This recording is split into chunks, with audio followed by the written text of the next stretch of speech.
diridhai oleh Allah, sehingga pada hari kiamat posisi kita berada di surga Allah Subhanahu wa Ta'ala. Amin ya rabbal alamin. Salawat dan salam senantiasa tercurah kepada Nabi Muhammad sallallahu alaihi wasallam. Di qaulina Allahumma shalli ala sayyidina Muhammad wa ala ali sayyidina. Semoga kita ada melakukan amal yang benar-benar mencintai baginda Rasulullah sallallahu alaihi wasallam dengan hati. Ada rasa di dalam hati kita, ada rindu dalam hati kita kepada baginda Nabi Muhammad sallallahu alaihi wasallam. Kalau di dalam hati kita ada rindu, kalau di dalam hati kita ada rasa, pasti ketika kita menjalankan perintah Allah dan perintah Nabi, pasti insya Allah lepas, karena ada rasa cinta kepada Allah dan Nabi. Tapi kalau kita beribadah tanpa ada rasa, maka susah untuk menjadi hamba-hamba yang ikhlas. Maka inti dari semua ibadah kita adalah bagaimana kita punya rasa kepada Allah Subhanahu wa Ta'ala, yaitu rasa cinta kepada Allah. Maka semua aktivitas yang kita lakukan setiap hari pasti endingnya adalah lillahi ta'ala, lillahi ta'ala. Itu artinya bahwa semua yang kita lakukan, yang kita kerjakan, ibadah apapun, semua untuk Allah Subhanahu wa Ta'ala. Karena Allah tidak mau duakan, wala tusyriku billah.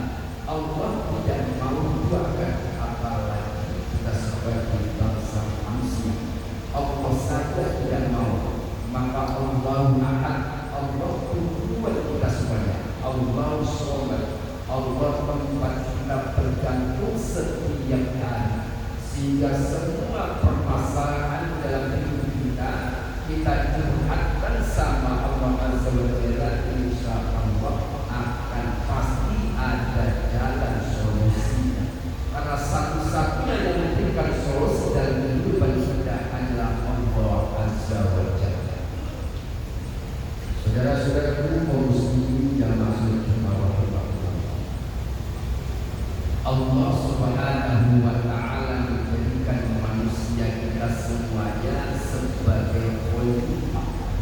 Apa itu khalifah? Sebagai pemimpin. Siapa yang dipimpin? Pertama, memimpin kepada pribadi sendiri. Kita bertanggung jawab atas perbuatan kita, baik buruk dan baik, buruk dan baik. Semua aktivitas apapun kita akan bertanggung jawab kepada Allah Azza wa Jalla pada hari kiamat. Kemudian kita diberikan oleh Allah tanggung jawab yang besar, yaitu adalah keluarga. Keluarga, anak, istri, semua tanggung jawab sang suami. Kalau karena sang suami adalah kepala nakoda pada saat itu, maka kata Allah, anfusakum wa ahlikum nar. Semua kita yang berbangsa laki-laki, semua kita diwajibkan untuk menjaga keluarga kita. Dari apa? Dari kemaksiatan, kita jaga mereka. Dari perbuatan yang mengakibatkan dusta, kita jaga mereka. Dengan bagaimana kita menjaga anak-anak kita? Yang pertama, didiklah mereka dengan ilmu agama yang sangat utuh. Didik anak-anak kita dengan tauhid yang tinggi, agar mereka ketika sudah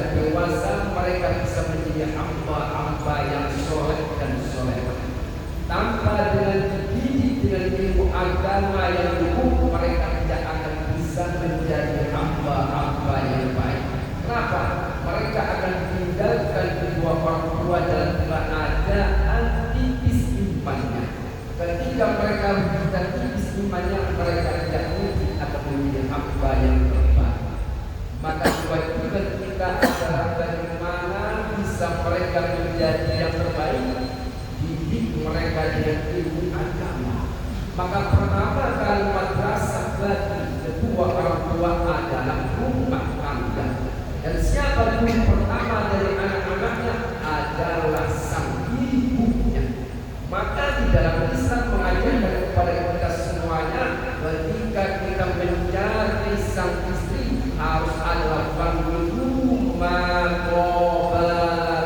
minan nisa, yaitu cari pasangan istri yang benar-benar soleh, bukan kecantikannya, bukan hartanya, tapi yang dicari adalah istri yang punya akhlak yang tinggi, yang punya nasab keturunan yang baik, karena mereka akan melahirkan anak-anak generasi kita yang baik.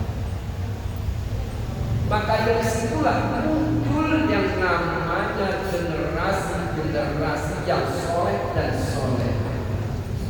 Generasi soleh dan soleh akan muncul kalau bukan dilahirkan dari generasi atau seorang ibu-ibu yang soleh semuanya. Maka sadarlah kita sebagai hamba Allah, kalau menginginkan putra putri kita baik, maka pertama pilihlah seorang istri yang soleh agar menjadi anak-anaknya yang baik. Hadirin sekalian, ketika mereka sudah terbentuk menjadi anak-anak yang soleh, maka mereka pasti akan mewarisi dari ilmu apa namanya? Ilmu ad-din, yaitu ilmu agama. Karena Allah Subhanahu wa taala memberikan ilmu agama kepada para anbiya, para nabinya, dan para rasulnya. Dan rasulnya memberikan mewariskan ilmu itu kepada umatnya. Maka umatnya itulah yang mewarisi ilmu-ilmu para nabinya, para rasulnya. Maka kata Rasulullah SAW, al-ulama warasatul anbiya, para ulama itu ada pewaris para nabi. Maka kita ikutilah mereka, yaitu orang-orang yang mewarisi ilmu para nabi yang disebut dengan ulama. Kenapa disebut dengan ulama? Karena itu ada kata dan jamak orang-orang yang mempunyai ilmu. Maka tonggak satu negara adalah ulamanya, tonggak satu bangsa adalah ulama. Karena ulama adalah paku negara. Maka apabila ulamanya ini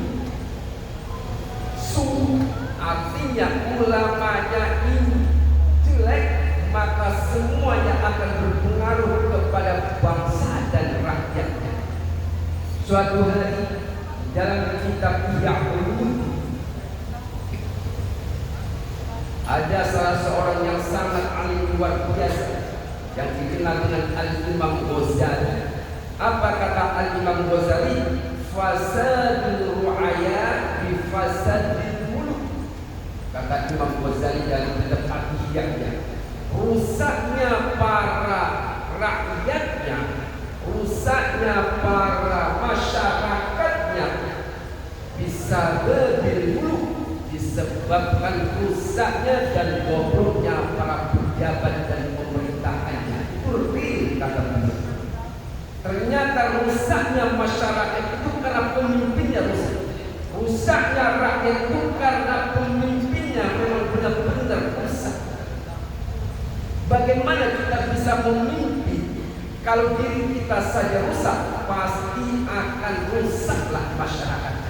Bagaimana kita bisa menjadi seorang tua yang soleh dan soleh kalau anak-anaknya bisa tidak dididik dengan soleh? Karena orang tuanya rusak imannya, rusak akhlaknya, maka rusaklah anak-anaknya. Begitulah logikanya. Ketika pejabat pemerintah rusak, maka rusaklah rakyatnya. Tidak mungkin rakyatnya akan menjadi baik, bahkan bisa brutal mereka. Lantas kenapa rusak para pemerintah dan pejabatnya? Apa kata Imam Ghazali? Wa fasadul muluk bi fasadil ulama. Rusaknya pemerintah, rusaknya para pejabat karena rusaknya para ulama. Karena ulama adalah pakunya negeri, ulama adalah pakunya negara. Apabila pakunya ini sudah goyah, apa pakunya sudah tidak tahan, maka rusak dan runtuhlah rumah itu. Maka sendi-sendi empat di antara rumah yang didirikan, maka tidak akan mungkin kuat lagi. Karena apa? Karena pakunya sudah tidak bisa memungkinkan untuk memberi kekuatan kepada rumah. Begitulah kita. Seandainya para ulama di suatu negeri itu sudah rusak, maka bisa dipastikan semua pejabat-pejabatnya akan rusak. Karena sudah tidak ada lagi orang yang bisa memberikan fatwa dengan sidik, dengan kebenaran. Tidak ada lagi ulama yang bisa memberikan fatwa dengan amanah. Kenapa ulama ini bisa rusak seperti ini? Apa jawabnya Imam Ghazali? Wa fasadul ulama bistilahil hubil wal mal mancah. Rusaknya para ulama karena mereka mencintai jabatan dan mereka mencintai harta. Ketika Rasulullah SAW menjadi nabi, di dalam hati Rasul tidak ada yang namanya dunia. Ketika para Amirul Mukminin Abu Bakar Siddiq, Umar bin Khattab, Ali bin Abi Thalib, bahkan Utsman bin Affan, sedikit pun di dalam hatinya tidak ada hubungan dunia, mencintai dunia sama sekali tidak. Maka ketika Rasulullah SAW diberikan 75 ekor unta, ketika pagi datanglah seseorang dengan membawa 75 ekor unta, kemudian diberikan kepada baginda Nabi Muhammad SAW. Maka Nabi Muhammad SAW mengatakan kepada para sahabatnya, ya ashabi, wahai sahabat-sahabatku, sesungguhnya unta yang diberikan oleh Fulan bin Fulan ini sebelum matahari terbenam, maka kamu harus habiskan dan dibagikan kepada semua orang yang membutuhkan, terutama ada fakir miskin. Aku tidak mau di malam hari ada harta benda yang berada di dalam rumah. Itulah baginda Nabi Muhammad SAW. Tak seperti kita, setiap hari kita kumpulkan harta kita, al-hadirun nakasir. Bahkan kita menabung dengan harapan untuk masa depan. Sesungguhnya masa depan itu yang menentukan Allah Azza wa Jalla, bukan manusia. Maka ketika manusia sudah ada hubungan di dalam hatinya, cinta kepada hatinya, tidak akan mungkin bisa ibadah dengan ikhlas karena di dalam hatinya ada dunia. Tapi percayalah dan yakinlah, ketika di dalam hatinya tidak ada hubungan dunia, cinta dengan dunia, maka seluruh aktivitas ibadah yang pasti akan habis. Begitulah para ulama. Apabila ulamanya benar-benar ikhlas menjalankan perintah Allah, benar-benar mereka berdakwah dengan ikhlas, bukan untuk dibayar, maka insya Allah pejabat pemerintahannya, masyarakatnya akan menjadi masyarakat yang terbangun. Tapi sebaliknya, apabila mereka sudah hubung dunia, maka sudah tidak ada lagi yang namanya masyarakat yang bisa tertahan. Suatu hari Rasulullah SAW, orang-orang Yahudi, mereka tidak mau mengajarkan ilmu kalau mereka tidak mau dibayar. Mereka tidak mau memberikan fatwa kalau tidak dibayar. Mereka tidak mau mengajarkan kebaikan kalau mereka tidak dibayar. Inilah yang terjadi di zaman akhir. Ketika para ulama kita memberikan fatwa harus dibayar, memberikan kebaikan harus dibayar, mengajar semua harus dibayar, maka ini adalah wa'allamatul yaumul qiyamah. saatnya dengan hari kiamat. Mereka yang berpadu sepertinya untuk mencari ridha Allah, ternyata mereka yang dunia, mereka mencari harta dengan agama. Maka bisa dipastikan akhirnya suatu negara akan bisa hancur apabila ulamanya hukum dunia dan hukum jahat, yaitu menginginkan jabatan dan menginginkan dunia. Hadirin sekalian rahimahullah, mudah-mudahan kita sebagai hamba Allah meminta setiap hari kepada Allah Subhanahu wa taala agar di dalam hati kita dijauhkan dari hukum dunia, karena sesungguhnya orang yang sangat mencintai dunia pasti mereka tidak akan pernah ikhlas dalam kehidupannya. Maka kata Rasulullah SAW, seseorang yang apabila sudah di dalam hatinya ada dunia, mereka ketika diberikan satu gunung emas, mereka akan minta 2 gunung emas. Ketika mereka sudah punya 2 gunung emas, mereka akan meminta 3 gunung emas, dan begitu seterusnya dan seterusnya. Hanya yang bisa mereka merasakan tidak punya apa-apa ketika mereka sudah di dalam Alhamdulillah, alhamdulillah. Mudah-mudahan kita dijauhkan dari namanya hukum dunia, yaitu cinta kepada dunia. Dunia ini tempat kita meninggal, bukan tempat tinggal kita, karena sesungguhnya tempat tinggal kita adalah akhirat. Mudah-mudahan kita bisa selamat dunia dan akhiratnya. Amin ya rabbal alamin. Warahmatullahi wabarakatuh.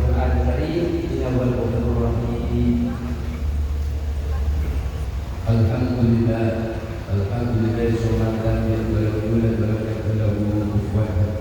Asyhadu an la ilaha illallah wa la syarika lah, wa asyhadu anna Muhammadan 'abduhu wa rasuluh. Allahumma shalli 'ala sayyidina Muhammad wa 'ala alihi wa ashabihi ajma'in. Amma ba'du. Wa ya ibadallah, ittaqullaha haqqa tuqatih wa la tamutunna illa wa antum muslimun. A'udzu billahi minasyaitonir rajim. Bismillahirrahmanirrahim. Innal awwalina wa qalilun min al-akhirin ala surrin mawdunah muttaqiina 'alayha mutaqabilin. Wa qala ta'ala fil Qur'anil Karim, inna Allaha wa malaikatahu yusholluna 'alan nabi ya ayyuhallazina amanu shollu 'alaihi wa sallimu taslima.